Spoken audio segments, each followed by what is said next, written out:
So the idea was that while America was waging her campaign through the lands between and conquering everything and wiping everybody out, she came up against a force that she could not topple, and that was Renala, Queen of the Full Moon.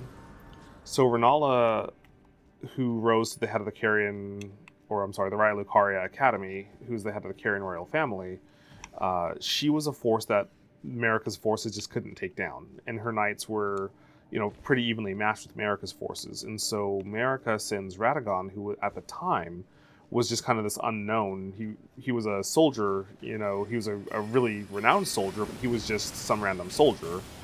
And so she sends him. I'm sorry? She sends Radagon to deal with Renala. And in the course of their battles, Radagon and Renala fall in love. And they are married, and their 3 kids are... Is my little flashlight off now? So they get married. They have Rykard, Radon, and Rani. And then, inexplicably, Radagon leaves Renala and marries Marika. And they have their brood of children. Which I'm trying to remember who belongs to whom in that brood. So that brood, I want to say, is Godwin, Melania, and Mikola, if I'm not mistaken. That doesn't really track with Godwin, though. I don't recall.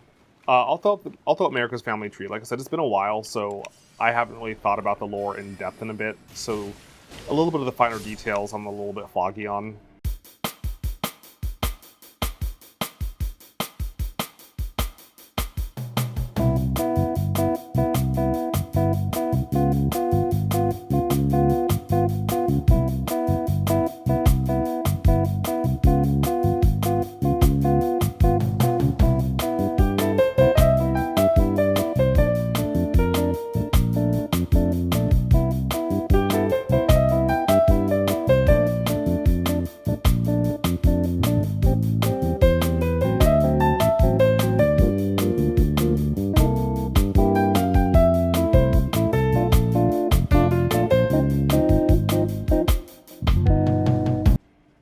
But I know that Melania and Mikola were from that brood. Always nice to have more stone sword keys. So anyways, when Radagon leaves Renala, Renala's mind breaks, and she's heartbroken, and she goes insane. And she just kind of locks herself away in the tower. And the barrier has to be thrown up. Where am I going? To keep people out of the academy. Okay, took out those guys. I'm all turned around. Alright, let's just use the labyrinth method. We'll just hug the right wall until we get where we're trying to go. Okay. I don't remember what's in there, but I don't care about what's in there. And so there's some debate as to what's really going on with Radagon Marika. And the DLC gives us our answer, right? So we get half the answer in the base game.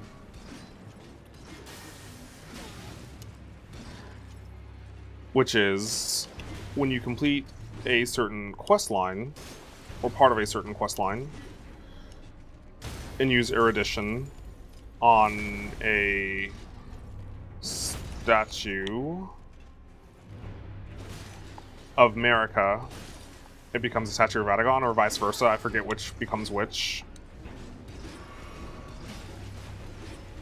I really need to get a shield. But you get the caption, Radagon as Marika. And so one of the things that I thought was interesting is that Miyazaki typically provides answers in one of a couple of ways. when it comes to answering questions about the lore of his games,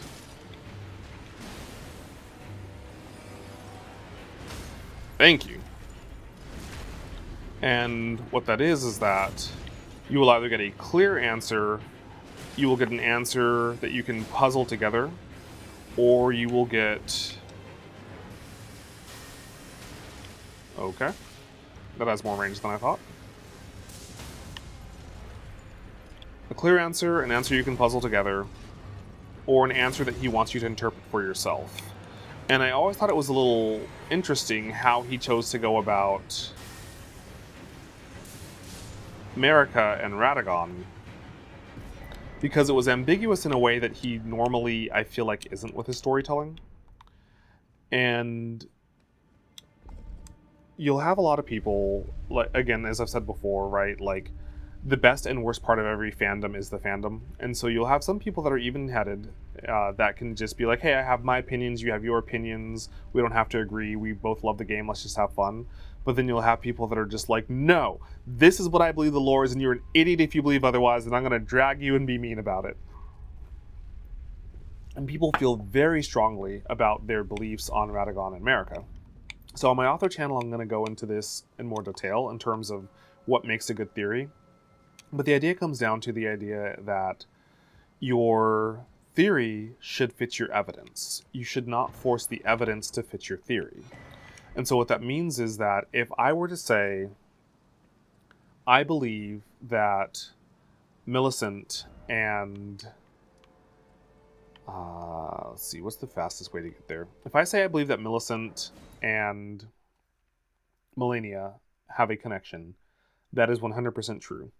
If I say I believe that Millicent is a daughter of Melania, that is 100% true.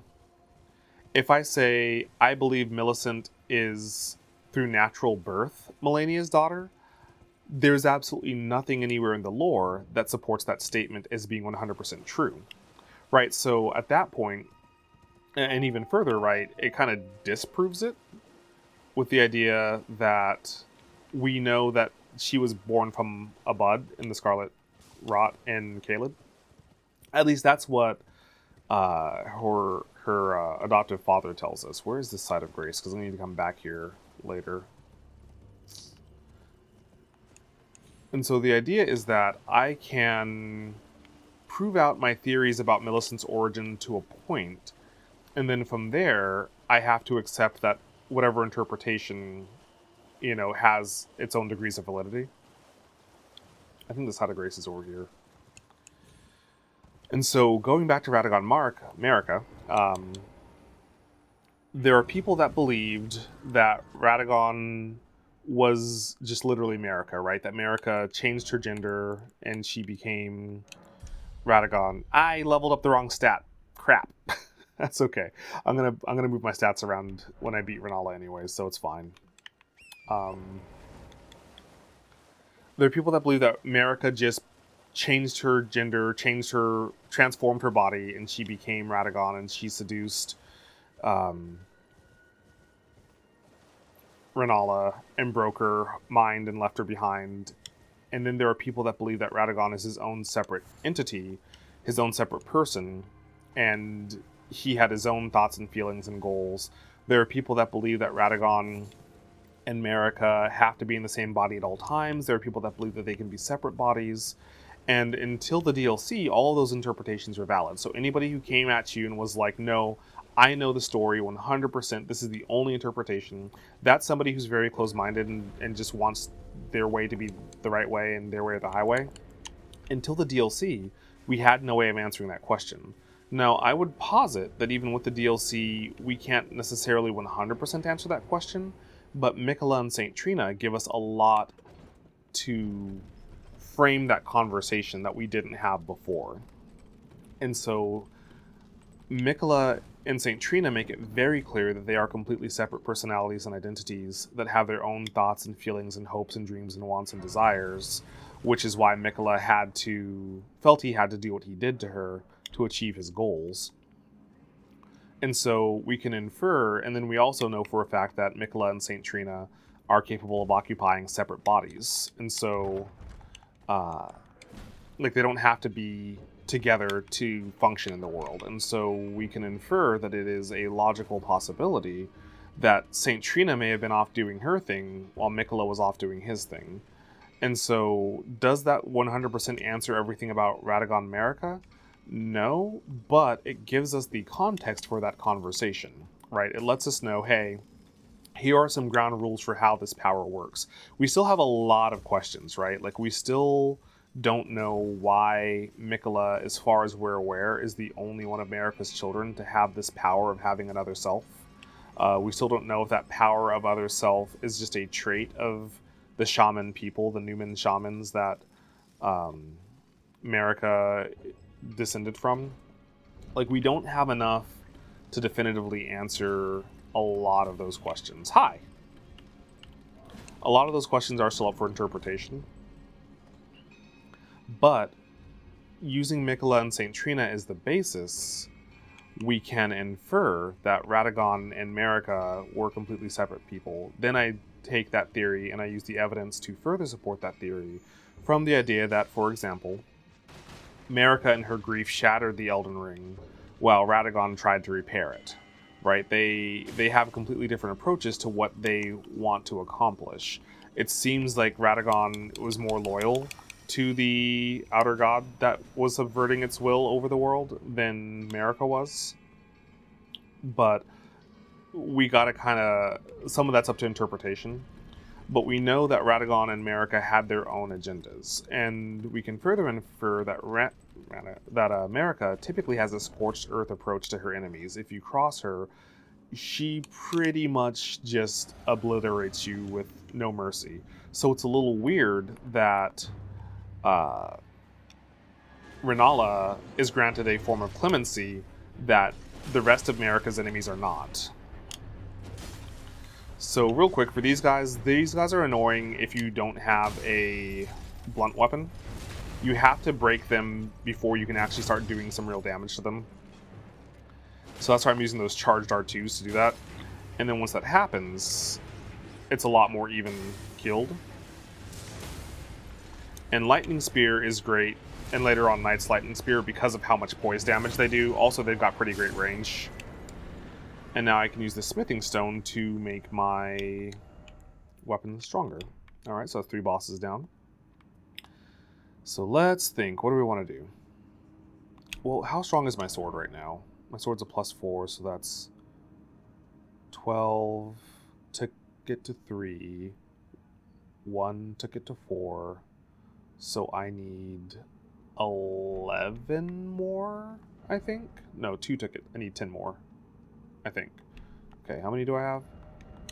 Okay, let's go back and upgrade my sword a little bit more, and also upgrade my finger seal, which we're going to have that be the seal that we use until I can get the Erd Tree seal. And Altus? I was like, where is it at? So anywho, Marika's not known for her mercy. Marika's known for her scorched earth approach. And so as a result, it's a little bit weird that Renala was granted a form of clemency that Marika's enemies are not granted. You know, when she did the same MO with the Glowmide Queen, which the theory that she seduced and betrayed the Glowmide Queen is supported by the Glowmide Queen's nanny. The woman who's implied to be that anyways. What am I doing? That you meet in the DLC. And I'll go into that a lot more when we get there. Just suffice to say... hold on. 7, 10, 11, 12. Suffice to say... if you think I'm off my rocker on that one, when we get to the DLC, we'll discuss that more. There's a lot, if you pair the trailer with conversations you can have in the DLC, that support the idea that Marika did her seduction and betrayal act that she pretty much always does with the Glowmide Queen as well. So let's go ahead and make my sword better.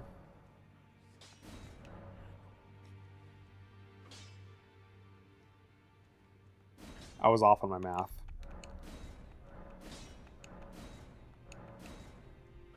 Okay, whatever. We got what we needed. Okay. Let's go back to Liurnia. I think here is the best way. So real quick, we're gonna go here. Next. Maybe we'll deal with some of the night enemies also, the night bosses. But words coming out of my mouth. Right, so the fact that Renala was left alive, and granted there's the barrier protecting the academy, but if Marika really wanted to, it's not like she couldn't send out an agent to find the key that's guarded by the dragon, right? Obviously now she can't. She's not in a great state of affairs, but it could be done. And if Radagon really was as mercenary as he's made out to be, then he would just go and deal with her harshly. He would go and finish her off, right? And the fact that Radagon left his Red Wolf to protect Renala further supports the idea that he did genuinely love her. He just was tuned into his mission more than he was his wife. So a lot of Elden Ring really feels like a classic, like a Greek tragedy or a Shakespearean tragedy in that regard. So the boss here, if you were playing a dexterity build, gives you a pretty good talisman for that. The Wing Sword Insignia is the talisman you get for being the Clean Route Knight here. Assuming I'm in the dungeon that I think I am. Hello. A talisman that I would love to have if I were sequence breaking would be to go to Caelid and get the Golden Beetle Talisman. I don't think I'm going the right way. Gold Scarab Talisman. I am going the right way, because the Gold Scarab Talisman nets you extra runes for kills, and so all gaming that talisman is great. I mean, Caelid is a pain in the butt to navigate, and that boss fight is annoying at low level. But that talisman is just aces. Hello, Clean Rot. So these guys, I believe, are resistant to Holy. But we're also going to just kind of overwhelm them. Oh, that's not good. So you can either charge the Knight's Lightning or the Lightning Spear like I had been doing, or you can just throw it out real quick. Obviously, charging it does more straight up damage, it does more poise damage. And good night. We don't really have a use for Ring Sword Insignia on this build, but it's nice to have. Okay, what boss do we want to deal with next? I should probably save Magma Worm. Let's go deal with a nighttime boss, I guess.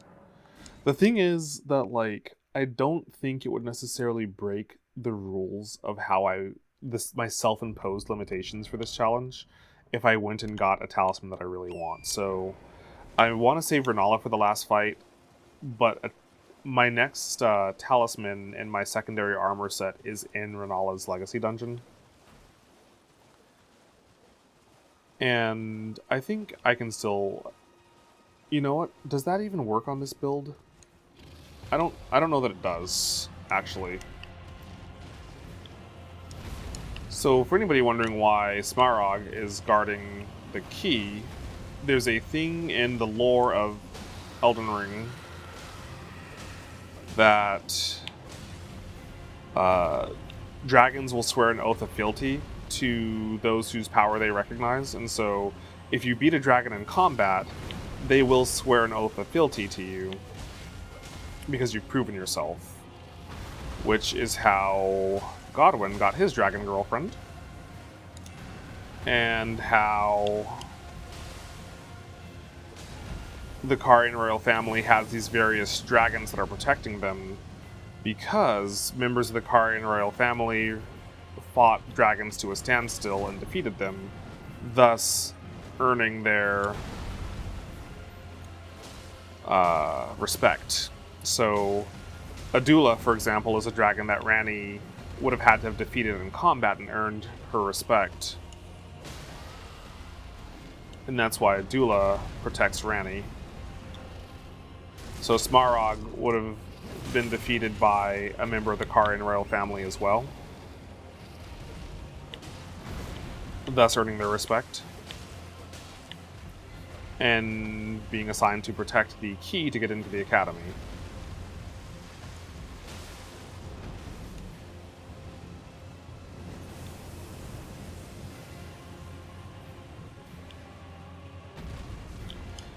And I gotta check. I don't know that. So the talisman that I wanted was Radagon's seal, which makes or Radagon, or no, the Godfrey icon, I think. I don't know. There's a seal, the talisman in the academy. It's very hard to talk about this and do this boss fight at the same time.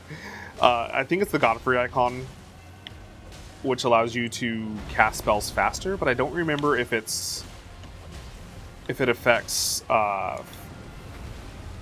both incantations and sorceries.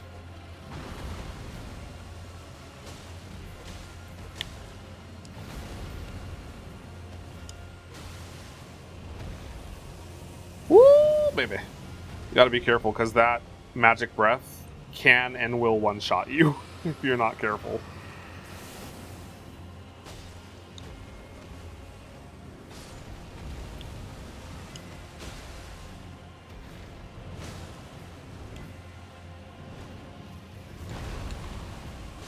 Good night. Okay.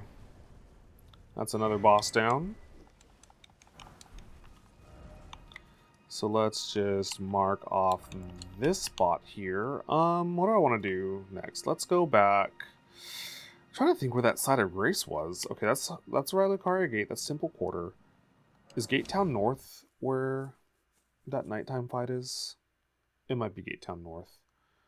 Let's spend some money. Let's spend some money. Make our faith more powerful. Okay, oops. And let's go ahead and take it to Nightfall. The Deathbirds are like super annoying. I don't love those fights.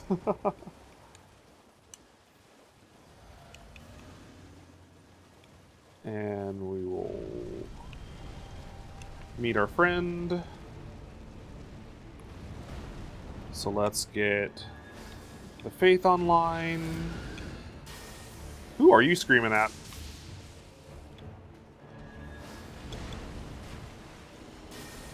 We can get some pretty good poise damage with our lightning spears.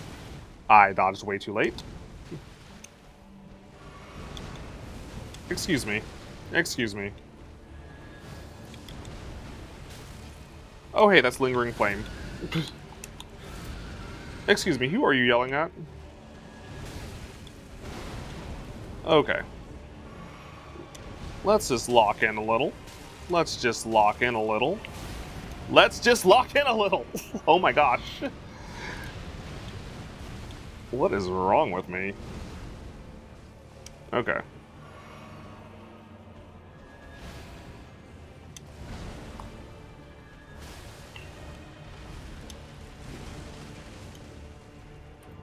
What are you about to do?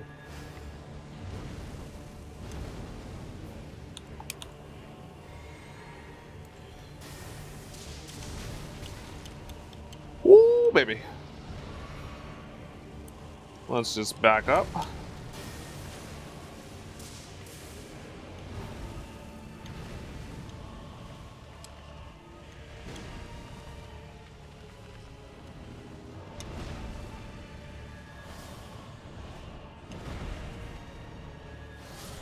And good night. Okay. Good lord. I had to channel my inner Android 17 for that one. Don't worry about me. Fighting that little beast made me start thinking about the animals I left behind on the island, and so I let my guard down. Now to fight like I mean it. So Death Sorcery's low-key among my absolute favorite. Like, it's kind of more suited for a New Game Plus build because, like, you get the staff that you would want to use for the build to, like, optimize it very late in the game. But let's go back and get that map. There's another golden seed over there too.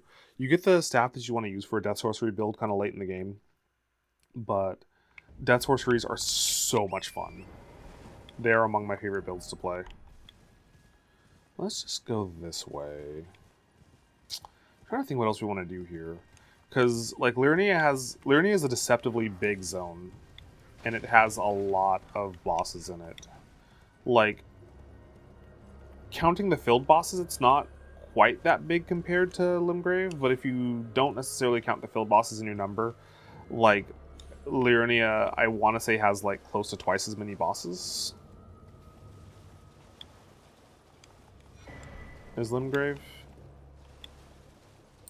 We'll see if I'm wrong on that count, but it's just a really big zone. Oh yeah, I never finished the story about why the city's sinking. So yeah, the city's sinking as a result of the war.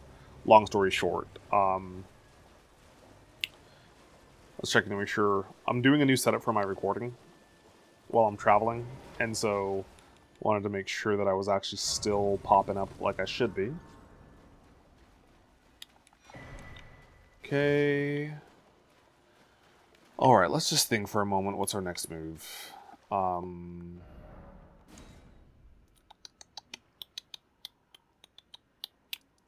What do we want to do next? I mean, so there's a memory stone over here. There's a boss up here we could go deal with, I guess. It's kind of easier to deal with that boss from the other side, to get to that boss from the other side.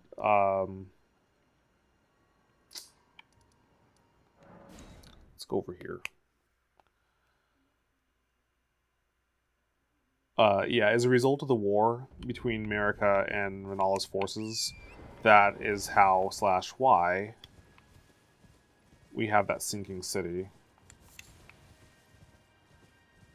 And there's a lot more, like that's an oversimplification. I'm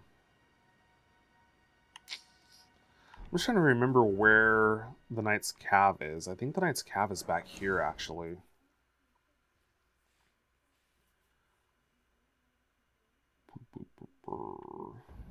Yeah, okay. The Knight's Cave is back here.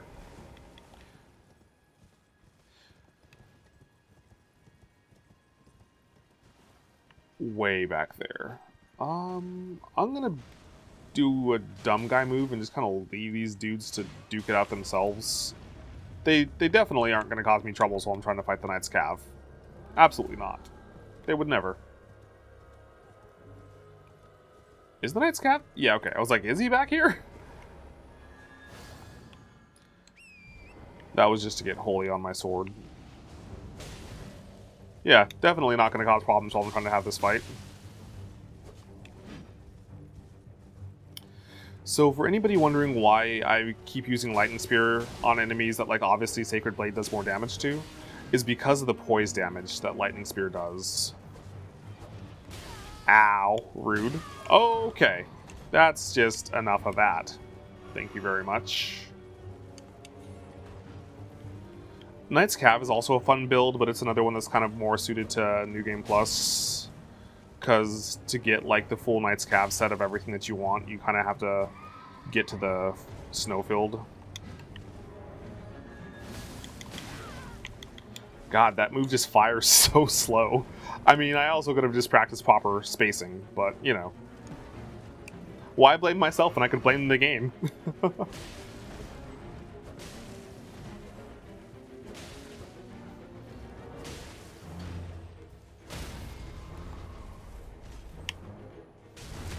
While I'm at it, the sun was in my eyes, and my controller was unplugged. Woo! Okay. You just busted that out quicker than I thought you would. Really? We're back on horseback already? Oh, interesting. They get horse eye frames like you do.